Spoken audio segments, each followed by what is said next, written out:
Rohit Mulrani, one of the co-founders here of Office Hours. Idea is we have been helping out many individuals really think through banking, private equity, growth equity, interview prep, materials, one-on-one coaching. And the whole concept is, honestly, we've done pretty darn well when it comes to helping individuals because of that very systemic nature of practice makes perfect. So I think with eseo, I think the biggest thing is that, of course, kind of like the sports nature and the discipline that really carries weight into your day-to-day, and something that really a lot of finance professionals definitely call it abide by, call it want to abide by in the workplace. So Ian, one, thank you so much for doing this. And two, really excited to get into the conversation here because I feel like there's so many parallels between sports, work, specifically, of course, working in finance, but appreciate you coming on. Well, thanks for having me, Rohit. Love what you're doing with Office Hours. Selfishly wish something like this existed 10 years ago. And also excited to be here, not only to get to talk to you and to share more about what I'm up to now but also the only reason that got jobs back in the day was from people taking time to talk to me and to share their experiences. So excited to talk more. And I'm currently the founder of eseo and have spent 6 years prior in the M&A world, and originally from the Philadelphia area where we mentioned the Phillies are in the World Series and the Eagles are undefeated and the Union are in the playoffs. So lots of good professional sports things happening in the city, and excited to talk more, but I'll stop talking now and pass it over to you. No, of course. Appreciate that. Maybe we can start a little bit of background on your end. And did you see yourself pursuing finance? Was the goal to effectively start your own business in the future? But we'd just love to get an understanding, kind of like undergraduate, college days, Ian. It's a great question. And I'll back up even a bit before undergrad. So after high school, I took a gap year in South America. Spent 9 months in southern Chile. Won't bore you with the details there, but I say it in the sense that once I got to college, I was focused and I was locked in. And I think leaving high school, I maybe had more of a idea that kind of college was a kind of a social scene and a fun place to hang out for a few years. And after being in South America, I came to Oberlin College, which is in Northeast Ohio. Very focused and locked in, so much so that I spent a lot of time the first semester when I wasn't in class or playing basketball, really reading as many professional blogs as I could, kind of going through the Wall Street Journal and Economist and other publications and talking to people about their careers and getting a sense, because I knew I liked numbers and I liked kind of fast-paced environments, but I didn't know what that meant for like a career. And so the more I started talking to people, the more I gravitated to a mixture of kind of a career that had some type of analytical work with numbers, a portion of it being critical thinking, and then also a human component where you're interacting with others. And the more I talked to folks, the more it came across that something in the finance world would make sense. And then from there, it was having a ton of conversations. And frankly, I got a really lucky break. At one point, I reached out to the Riverside company. Both of the co-CEOs went to Oberlin and got the opportunity to go experience life there in their Cleveland office and see their world and experience it as an intern for a period of time. And that opened my eyes to a lot of things. And that was really the start. So that's my background and kind of undergrad experience and where I started. Tell us a little bit more. So basketball, right? Is that something that you wanted to get into? Not to mention, of course, like really the discipline of a student athlete. So we work with liquidity student athletes. We work with, honestly, just a variety of student athletes that have done really well, because the whole concept is, of course, if you're in some sort of leadership position, not to mention if you can do well outside of the traditional GPA classes, what have you, generally that leadership and kind of that responsibility pulls weight into other aspects of life. How was it playing for the school and keeping you pretty busy, not to mention, of course, thinking through finance, keeping up the GPA, keeping up the grades, not to mention the social life? Yeah, I thought it was a great experience. I would have liked to win more games, but I learned a ton from a time management perspective. I have some of my closest friends who I played with. But then also, to your point, I think the education system is great for a lot of reasons. But one thing that I feel like I got so much more from playing hoops is the concept of you're part of a team. you're part of a bigger mission, whether you score kind of 30 points or 2 points and play the whole game or play 2 minutes. The goal from everybody needs to be to collaboratively win the game. And I think that carries over into the work environment. When you're on deal teams, the collaborative goal of the team is to close a deal or to do good deals or to make good investments. And yes, you're an individual contributor, and yes, your individual performance is important. But what's more important is the combined mission of the team and how to approach that. And I think that's what really helped me. It was a great learning experience to be able to have teammates and to be able to focus on, the mission of winning the game as a team and improving as a team, in addition to whatever my individual GPA was in the classroom. Yep. And do you think that as you think about, of course, individuals that are student athletes, and I don't mean to be like blunt or not, but like that they make better professionals? I'll say that a lot of the people that I've worked with were student athletes. And I do think it teaches you a lot about teamwork and how to work together. I don't think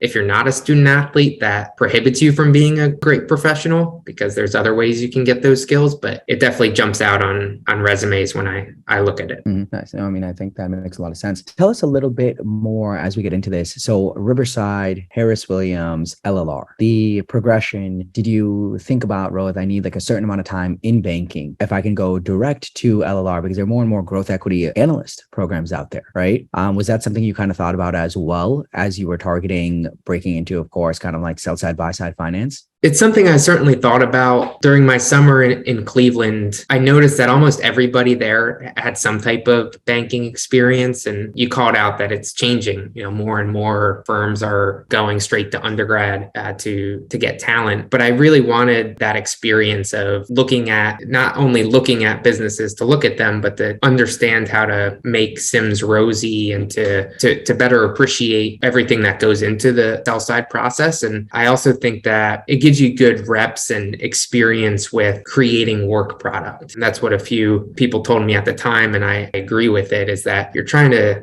churn out deals, and you get, if you're in a shop with a lot of deal flow, you just get a lot of work, and you also tend to have bigger deal teams, from my experience at least, that it can guide you. And as long as you're working hard, it's a good place to be. So I really liked the middle market, the lean deal teams, the kind of more entrepreneurial businesses that you're looking to grow. And so I wanted to stay there. After being in Cleveland for the summer, I wanted to go and get that sell side experience with HW. Yep. And we see this quite a bit. Banking is still popular. Don't get me wrong. Breaking into banking is still popular because at the end of the day, it's generally the catalyst that will allow you to make quite a lot fresh out of school, not to mention, of course, kind of the responsibility that goes with it. Pros, cons, differentiating factors, the amount of years that you spent at LLR compared to, of course, kind of like, it was like roughly like a year plus in banking, right? Because it is different sides of the table, right? We'll have to get a better understanding on your end, kind of like how you thought about it, what that looked like, of course, as you made that transition. I'll preface this by saying, like, in hindsight, it seems like so clear. At the time, it was less clear, and every decision seemed like there were, for every decision that I made, there were 2 to 3 other options that were really close. I think at HW, it was, I really liked the team. It was awesome experience. After getting the bug from the summer in Cleveland, I knew I wanted to go back to investing, and it was a pretty standard. One of the things I really liked about HW is, they recruited that way, saying that, look, like if you come and work for us, we'll help you get the next job. And it was very much like a experience, a learning opportunity. Don't get me wrong, you need to work a lot, but it was something that seemed really exciting at the time. And the culture was really good. They had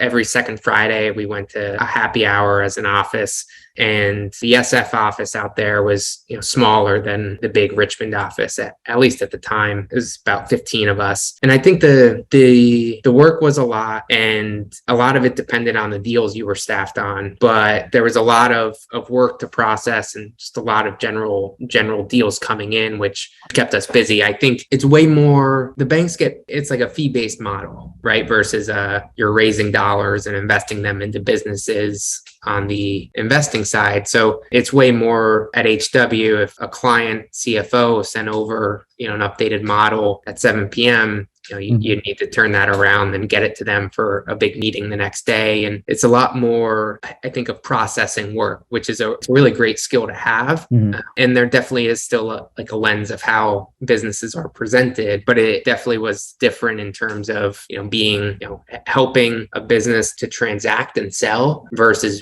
being on the side where you're making the decision to write a check into the business. Yep. Would you agree one thinks like an optimist and one is trained to think like an optimist on the banking side of things where it's advisory oriented and pretty sales oriented versus on the other side of things where you're taught a little bit more to think like a pessimist? I'm not sure if Michael Sala would kind of like applaud the investor that is Ian right now and the sourcer, but it's very difficult to convince a firm to basically get a deal done, right? No matter kind of like what you find, no matter what the metrics look like, there's so many things that have to go right. I think that's a good point. That maybe I wouldn't go as far as to say pessimist, but I would say like poke holes. Like you need to poke a lot of holes because that's what you're doing. You're giving not an insignificant amount of money, putting it into, an entity. And again, it's different than getting a fee for the transaction and then going on to the next deal. I do think being an optimist helps in a way because, to your point, it is so difficult to get a deal done. 99 deals that you look at don't close, staying positive for the next one and believing that it will,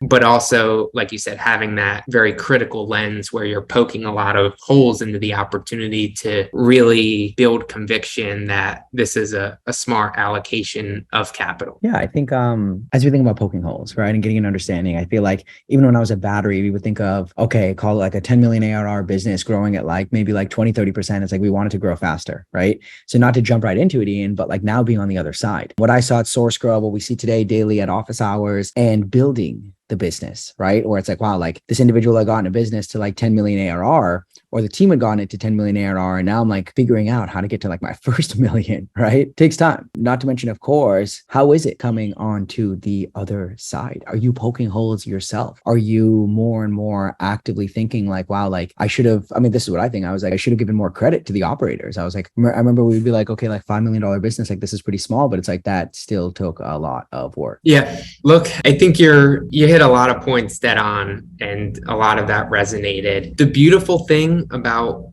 being an investor is that all your time is spent kind of deciding like the businesses to invest in and helping them grow. And so all of the energy goes into, like you said, analyzing growth rates, retention rates, understanding the scale, helping think about resources that can be brought in and applied to the business to help it scale. And now we're way more focused on listening to the Philadelphia community, building relationships and learning how we can best provide value. And there's certainly similarities to the partnerships that we would create in my last job. But and to your point about pessimist versus optimist, it's definitely a very optimistic position that I have now in terms of taking the company to our first million and beyond and building from the ground up, which I think is the fun part and very different. So 100%. I actually want to do more events, whether it be in New York or what have you, probably New York, just because this ends up being kind of like the meeting ground for a lot of people. So we're gonna have to get you to come up here. Many of my friends actually have left the investing side and started their own businesses. And then of course you can kind of like pool together, discuss best practices, what that looks like, how to, well, frankly, get used to saying no to that big paycheck, right? That W-2 income that consistently hits and then go about taking a risk. Tell us a little bit more. I want to learn more, like 30-second pitch, EZO, get an understanding of how you came up with the idea, not to mention, of course, kind of like go-to-market strategy, business model as a whole, how you see this thing scaling. I could talk for a while on this, so I'll give you the 30-second pitch and then we can go on. We're a mission-driven business focused on uniting athletes and strengthening communities. If you can move, you're an athlete. So very inclusive. We currently have a hyper-local approach to Philadelphia where we have an app that connects people to others that run,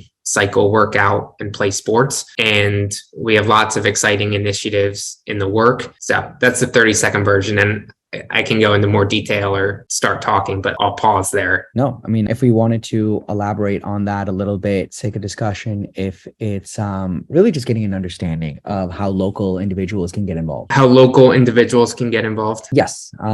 If you were pitching or connecting with, call it like whether it be a sports league, whether it be someone within Philly that's looking to get more involved, download the app and really kind of like be part of the eseo ecosystem. What does that look like? Yep. So the challenges I had both when I moved to San Francisco and to Philadelphia is I had a job that consumed a lot of time, and I wanted to play, not only more basketball, but generally make friends and be active in the community. And I didn't know how to do that. I had gym memberships. I would go to some boutique fitness studios like Barry's and SoulCycle. But all of the times I found pick up basketball games or the other bike races or like 5Ks, it was all word of mouth and somebody kind of inviting me and kind of grabbing me by the arm almost and be like, hey, like, let's go play hoops this Saturday, or hey, my friend plays hoops this weekend, and or hey, Ian, let's do this bike ride. And I thought that should be easier. Like I Googled a bunch, like, hey, like where to play basketball in Philly, and there wasn't like a great resource. So that's a bit more of the backstory about the types of people that might find it interesting. And if you check out our website, eseosports.com, you can see we have a bunch of resources to help people in Philadelphia kind of get active, whether that's finding a nearby pickleball court or understanding the different soccer league that exist in the area, or even seeing like the different running groups. I did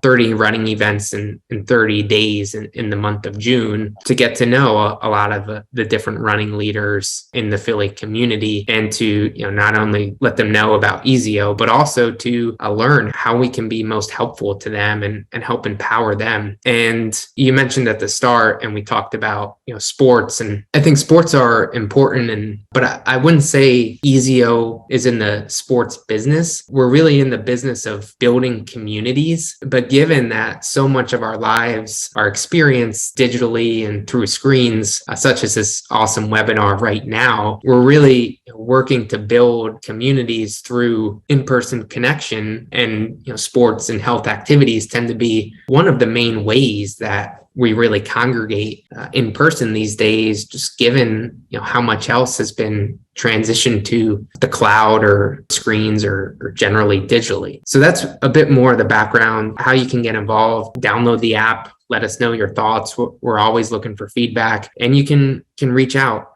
join the eseo community. We have a handful of different newsletters that go out regularly. We're on all the social channels, and we make ourselves easy to find. And we love listening to people and learning how we can be most helpful. I love it. And I'm looking at it right now. So if I take a look at kind of like at the bottom, for communities, for athletes, for fans, for coaches, even for parents, right? I think what's pretty interesting on that angle is that, like, I'm not saying kind of like monetize like the parents angle, but many individuals, I mean, it's kind of like what our question might be, like what we want to do in the future for maybe our own kids type of situation. We find that like parents are generally willing to pay for SAT prep, tutoring, something to help their kids take it to another level. I was discussing this with my cousins the other day, and they have a couple of young kids, and just discussing around Kumon. And I was like, oh, I did like Kumon math when I was younger. I wish I did more like Kumon reading. That would have helped so much when it came to like SAT, AP tests, where you go to school, where you go to college, what sort of job you get. Everything is starting earlier, right? And even if it ends up being like, you think about it from the perspective of maybe playing sports in college, and just the fact that you might have that potential of getting sponsored somewhere, just that slight percentage chance allows individuals to, I think, really kind of double down, because call it the exit outcome is of such a large magnitude, right? If you get sponsored, not to mention, of course, potentially look to do something like that full time, like borderline pro. Look, it's a good point. And there's definitely, you see top tier athletes these days, and there's a lot of money in that. I heard the other day that Wembanyama, the NBA consensus number one pick next year, is expected to bring between 500 million and a billion of value to whatever franchise. So not to go down that rabbit hole, but there's definitely a lot of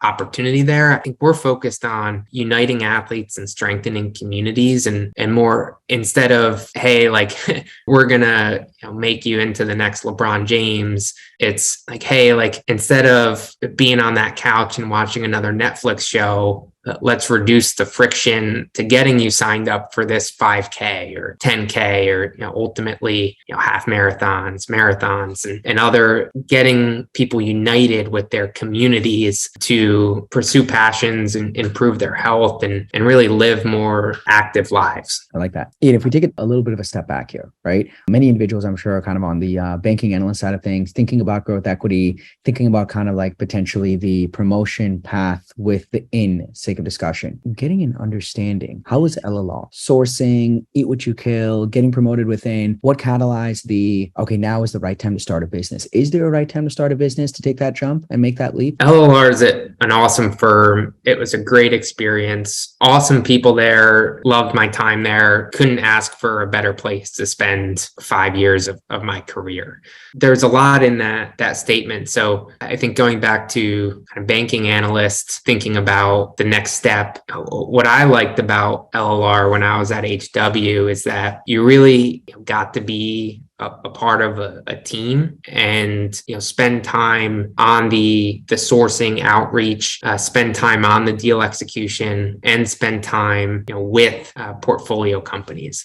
And I think that at the time that was super unique to the firm versus, hey, the model that you're going to source for a few years and then you bring in the deal, then maybe we'll let you execute it, or some other where you're kind of more specialized. It's like, oh, you really get to see kind of the investment process from end to end across that life cycle. And I think, so that's the one side of the question that's hopefully helpful to the listeners. And then the other side about starting, like, is there a right time to start a business? And I don't know if I'm even qualified to answer that question. I will tell you that the more it kind of consumes all of my thoughts like these days. And I think it was getting to the point personally where I didn't feel like I could fulfill my obligations to the firm and my teammates and be the type of contributor that I expected myself to be, given kind of how my head was thinking about uniting people through community sports and the mission of bringing people together. Given that we're in a polarized climate right now, and having people come together around something they agree upon is really important. And it felt like a way that I can make an impact. No, for sure. And definitely appreciate the insight on that front. I would say you got to be a believer, right? No matter what. I assume definitely on your end. I mean, like, I think a really big aspect of it, and this is just kind of my 2 cents, but like, is the passion that really drives it, right? If you were doing something in a vertical that you like didn't necessarily know much about, or was just like, hey, listen, like, this is hot, so I'm going to like start a business here, but there isn't necessarily kind of like a mission or thesis behind it. Student athlete, right? Starting a business, allowing others to connect with others within that space, right? Within that ecosystem. I think that makes a lot of sense, man. Obviously, wish you the best of luck with it. As you think about it, other cities, how do you expand? What do like future opportunities look like? What's like the 1, 3, 5 year plan? Not to get into sourcing questions, but why not? All good questions, and totally agree. Look, like, we're in it for the long term, and I think the passion for it is important for that. Like I said, we're hyper local, focused in Philadelphia, and really want to ensure that we're providing value to the Philly community where my heart is. But two, I think there's some stat somewhere that like 70% of startups like scale prematurely. True or not, but it really nailing one region and then expanding to others. Our current approach, the 1, 3, 5 year plans, I'd say that the 5 year plan, we're definitely in far more places than Philadelphia. And I'd say too, like I mentioned earlier, we'd always do 5 year models. The investment world, I think here we put together the models, but really our focus is much more on listening, building relationships, and learning how we can best provide value to the community. And then what we tend to find, from our first 6 months of EZO is that when you can provide value to one person or one community, you can typically replicate that value to other people or community. And our approach is the same with regions. Once we have Philly nailed down, then we'll be in other cities. Yeah, I like that. I think that makes a lot of sense. Do you have any questions on the office hours end as a whole? And then of course, we'll love to learn a little bit more on your end. Well, I'll start with that. And then of course, more on your mentorship, kind of like who has helped you out kind of like along the way as you thought about this. I think office hours, like I mentioned at the outset, is a great concept. And I mean, when I was back at Oberlin, great school, learned a ton. It's a little bit different on the recruiting side than being at a Harvard or another target school. So I had talked to tons of people and did a bunch of outreach, and a lot of emails didn't get a response, but a few did, and a few phone calls happened, and that's where I learned. So I think streamlining that is amazing. And I think it's very similar to what we do now in terms of conversations, where you have conversations to learn. And then the more conversations you have, the more you learn, the better prepared you are for future conversations. And then that's tends to be how I think about growth and progress. So the only question on office hours I have is how I can be most helpful to you and the community and in providing value and giving back to others. Appreciate that. Honestly, Ian, we're borderline getting to the point of literally guaranteeing private equity and growth equity offers if you come in with banking and some prerequisites. It doesn't matter so much kind of like where you went to school, care more about GPA, what you did with the cards that were dealt type of situation. Do really well with ex-military folks, do really well with student athletes. I think that helps out quite a bit. But yes, I mean, definitely there's that angle of like mentorship, pay it forward, connecting with individuals that kind of reach out pro bono and really just having those conversations for friends' sake, almost like if someone reaches out and it's maybe like through friends, through an alumni community, through like a fraternity or something of the sort or sorority. Now, of course, we have incorporated an angle where it's a bit more consistent. With us, it's a bit more like I'm looking into growth equity. So it's not like I'm going to reach out to the one Silver Lake individual who might respond to me, but all of a sudden give me private equity experience information that isn't as value add, that isn't necessarily as representative of what I'm looking to do. So I guess what I'm saying is that we're pretty structured about it because of that whole concept of like, if I reach out cold to 10 people, maybe a few will respond. But the idea is that like the likelihood that I connect with someone that is doing exactly what I want to be doing and they have time to connect with me and maybe they have a structure around helping me get that job is very slim to none, right? Unless you have like a brother or sister or sibling or parent in private equity or growth equity. And it's like, you know what? They're doing like big buyout. That's exactly what I want to do. Or they're at a growth equity shop. That's exactly what I want to do. So obviously we have to add the, frankly, business side to it, right? We charge many of our analysts for thinking through the behaviorals, the technicals, the modeling, the materials, not only to mention the materials, but specifically on that coaching side of things. Basically being like, if we're going to connect you with a coach who's going to hop on like a Saturday or a Sunday to mock interview you for multiple hours, we're going to have to compensate them, right? Unless they have some intrinsic reason to kind of give back. And that's just not scalable, kind of that like intrinsic reason underneath, right? It's like you have to compensate them in some ways and actually create like a scalable business model out of it. But I mean, we'd love to understand in your opinion, of course, like mentors along the way, individuals that helped out. Was it more from like the Claremont McKenna side? Was it more Oberlin, like student athletes? A great point. And I should ask you about kind of if student athletes make better professionals. When you asked me, I feel like you've seen more data on that. Look, the mentors that I go back to Bella Zigathy, who's one of the co-CEOs of Riverside. And I owe a lot, frankly, to him for taking the call and having a conversation. And like, you never know what can come from an email. I remember the call that we had. It was like a cold January day. It was like 10 degrees and I was standing outside somewhere in Oberlin's campus. And I told him I wanted to do either consulting, trading, or private equity. He was patient with me and kind of listened and gave me an opportunity. So look, super appreciative of and grateful for that conversation. And then once I got to Claremont McKenna, they did an awesome job with all of the resources they provided. Michelle Chamberlain, who's super high up there now, ran this like banging program where it introduced you to a lot of people in the world and also took you through like a 2-week intensive course where it was like trading the street, mock interviews, kind of a networking trip. And frankly, it sounds like basically what office hours is. I don't want to put words in your mouth, but and a lot of like that was almost like when I had the interviews, it was like, okay, now I had like my like 3-week preseason and I'm ready for these versus like, okay, I'm like expected to be in mid-season form ahead of that. So that was super helpful. And then, I mean, there's more people that I could name, but it's really just a countless number of individuals who took 30 minutes or an hour of their time to talk to me to share about their experiences and to really help guide me to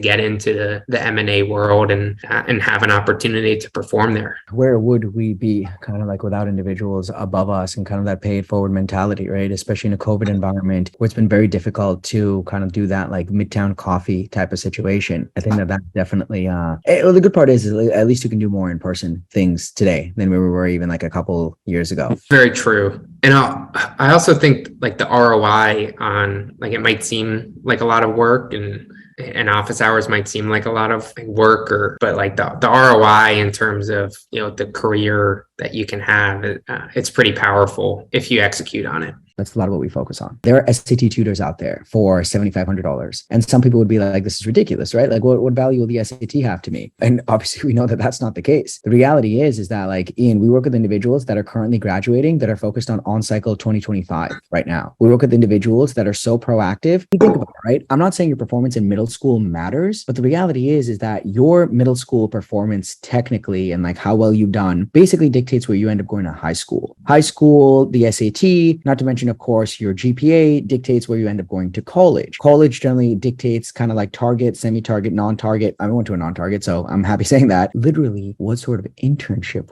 what sort of full-time role you get. You get appropriate full-time roles. You can literally, Evercore was paying up to $255,000 fresh out of school for individuals between base, bonus, signing, stub bonuses type of situation. So the money is there, right? That's if you want to pursue finance, right? Not saying that you specifically want to do that, although you did go to the KKR pedigreed institution that is Claremont McKenna. Is that right? That's true. And he's not part of KKR, but Robert Day are three people that have buildings all over the campus in beautiful Southern California. Yep. So actually on that point, we'd love to learn a little bit more. So liberal arts focused institution, if I'm not mistaken, right? That's right. It's liberal arts with a very business focus. It's 1,200 kids. And I'll preface all of this by saying, I spent 3 years at Oberlin College and then 1 year at Claremont McKenna. So I don't have the same kind of 4-year picture that most people do, but it's a beautiful campus and they have very small class sizes and a handful of the professors, formerly were kind of MBA teachers at good MBA programs. And so I think the thing that they did really well is kind of marry kind of the critical thinking, being able to think that I think liberal arts programs do an awesome job with, but also giving you exposure to Excel, PowerPoint, how to show up to a meeting or an interview and kind of be taken in that more professional light. And I think the combination was super powerful that they brought together and provided to their students. No, of course. I think that naturally, of course, kind of like the network carries weight. And it's always interesting how liberal arts institutions, we have a couple coaches that were Latin majors in school. It was Harvard. But at the end of the day, very interesting, of course, how they end up stemming into finance and kind of what that looks like. Yeah, there's a huge variety. And also I feel like it gets more and more competitive every year, but it is different how the education, like what you can learn, transfers to kind of the industry specific skill set that mentors and places like office hours can provide. It's the idea of what we're really trying to do, but genuinely appreciate you coming on board. Were there any parting thoughts? Or of course, as individuals think about whether it be breaking into finance, whether it be on your end, thinking through, of course, breaking into maybe starting their own business, right? Like kind of like just passing on the word to juniors today. Talk to as many people as possible, especially in the early stages. And you never know where a conversation is going to take you. And then really focus on improving and learning every day. And I think if that's the focus, then over time, James Clear has this whole best-selling book about it. But basically, if you focus on improving a little bit every day, then over time, it's the same thing as compound interest. It compounds to the point where you end up in a pretty good spot. So those would be my two things. If you talk to as many people as possible and focus on improving, things tend to go well. What are your thoughts on, and tell me how you're doing on time, by the way. What are your thoughts, Ian, on 100 conversations lead to 100 different ways of thinking? So how do you keep up with that? How do you kind of filter between the noise? How do you basically develop your own thesis? That's the second layer, is filtering and understanding what advice to get it's good and bad. I think these days that it's so easy for anybody to share their view and perspective. Look, I think the simplest way is to look at the person who's kind of giving you the advice and to see what they've accomplished and where they are, and to see if that's something that you want. And I think if that is the case, like if that's where you see yourself in 10 years, it's, you should really listen. You should take every word that they say. And those aren't the only conversations to have, but I think those conversations carry the most weight. And then other conversations, I think over time, as you have them, you start to see trends either consciously or subconsciously. And it's the same way as kind of like filtering data. I develop hunches and you start to, say, hey, like this, I'm getting like this type of advice from these type of people. And this is kind of where it leads me. And I get this advice from these types of people. And I think your mind starts to bucket the different pieces of advice. So over time, you get better at filtering out, the types of conversations you should and shouldn't be having. So it's the same. It's actually a really good parallel, because it's very similar to what we're doing now with feedback, from the eseo community and learning how we can improve it. We get hundreds of different thoughts and ideas. Our job and my job to synthesize and filter it and understand what we can accomplish and how we can provide, the most value to our community. And so but circling back, I think that the summary is, if you want to end up like that person, especially if they're older than you, probably really good advice to take to heart. Thank you so much for joining us today. Obviously wish you the best of luck with eseo. Feel free to think about our community as kind of like an extension, right? As you think about, of course, like maybe like diligencing other cities, what that looks like, demand, how to get in touch with people. Of course, we can utilize this in marketing channels as a whole, but definitely a big fan of like anyone that I have this like kind of like big analogy or a little far-fetched, but like you got like consultants you have a control tower. Your consultants, management consultants at like 10,000 feet above. You technically have like bankers maybe at like 5,000 feet above this control tower. You're the investors sitting right in the control tower, right? Kind of like basically propelling out jet fuel to these rocket ships. Rocket ship, whether it be an Elon Musk, something of the sort, like the operators are the ones in those rocket ships, literally focused on kind of like go up or blow up type of mentality, right? Because it's like, listen, like I'm going to build this thing, and investors are like, yeah, listen, like take some more jet fuel, take some more capital, let's see what happens. 1 of 10 will go up. We'll see what that looks like. But from that perspective, like being in that rocket ship and seeing kind of like the go up or blow up mentality is arguably like one of the most difficult things in the world. Look, I agree with you. I'd also say it's the most fun part of it when the rocket does go up, you're on board, and that's the trade-off, and that's the fun part. 100%. No, I mean, always good to have more individuals on the operating side. It's exciting, and it's arguably like the toughest thing that like we're going to do until probably the next thing. You hype me up. And your very kind words. So I appreciate it. And I appreciate you having me on and talking about eseo and sharing us with your community. And, we'll certainly keep that in mind as we look to expand and look to advance our mission of uniting athletes and strengthening communities. I love it. Thank you, Ian. We'll let you know. I'm sure we'll definitely have growth equity individuals. So if you're open to it, loop you in for some conversations there too. 100%. Always happy to help grow it. Thank you so much. Thank you for everyone joining, and hope you all have a good weekend. Thanks, everyone. Go Phillies. Take care.